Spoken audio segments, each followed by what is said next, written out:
আবৃত্তি চর্চা করি তাদের সবার কাছে একটা জিনিস খুব খুব পরিষ্কার, সেটা হলো ডিসিপ্লিন। অনুশাসন না থাকলে এরকম একটা পারফেকশন আসতে পারে না। আপনাদের জানিয়ে রাখি, এই মঞ্চ তৈরি হতে হতেই আমি একটু কথা বলি আপনাদের সাথে।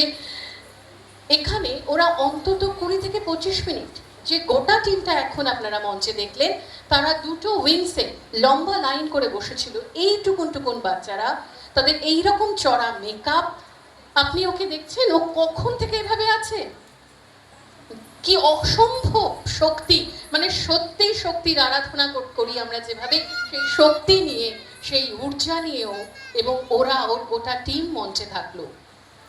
যার কথা না বললে অসম্পূর্ণ থেকে যায়, সেটা হলো অজন্তা। অজন্তার নাচের স্কুলের নাম ঐশানী নৃত্যাঞ্চল। সত্যি এই অঞ্চলে এরা বড্ড বড্ড সিকিওর। এত সুন্দর একটি নৃত্য পরিকল্পনা, তার জন্য জোরে হাততালি অজন্তার জন্য একটা। এতটুকুন বাচ্চাদের দিয়ে এইরকম একটা পারফেকশন, একটা গোটা ট্র্যাক চললো। ওরা 3 বার না মঞ্চে ঢুকলো বেরোলো, কিন্তু ট্র্যাক কিন্তু আনকাট ছিল। একটা গোটা ট্র্যাকে ঢুকলো, একজন বেরোতেই আরেকটা টিম ঢুকে গেল। কোথায় বসতে হবে, কতটুকু সময় বসতে হবে, তারপর কিভাবে এক্সপ্রেশন দিতে হবে, এই সব কিছু নিয়েই অসাধারণ, মানে জাস্ট অসাধারণ।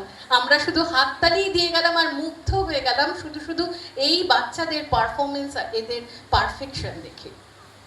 থ্যাংক ইউ, ওয়েল ডান, খুব ভালো করেছো। যাও তুমি ম্যামের কাছে চলে যাও।